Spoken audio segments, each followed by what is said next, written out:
وإن تعدوا نعمة الله لا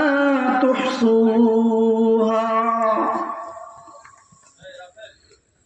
পৃথিবীর বান্দা বান্দীদেরকে লক্ষ্য করে আমার আল্লাহ বলেন, বান্দা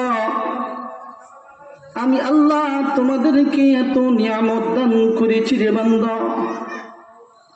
আমি আল্লাহর দেওয়া নিয়ামত গুলো যদি তোমরা গণনা করতে শুরু করো, বান্দারে পৃথিবীর সমস্ত সমুদ্রের পানিগুলো শেষ হয়ে যাবে, পৃথিবীর জগতের সমস্ত গাছপালাগুলো কলম বানাইলে গাছপালাগুলো হয়ে একদিন শেষ হয়ে যাবে, কিন্তু আমি আল্লাহ এত নিয়ামত তোমাদেরকে দান করেছি রে বান্দা, নিয়ামত গুলো যদি তোমরা গণনা করা শুরু করো,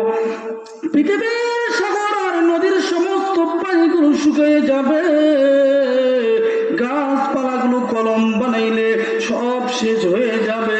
এরপর রে বান্দা আমি আল্লাহর দেওয়া নিয়ামত তোমরা লিপিবদ্ধ করে লিখে এর গণনা করে শেষ করতে পারবে না। আল্লাহ বলে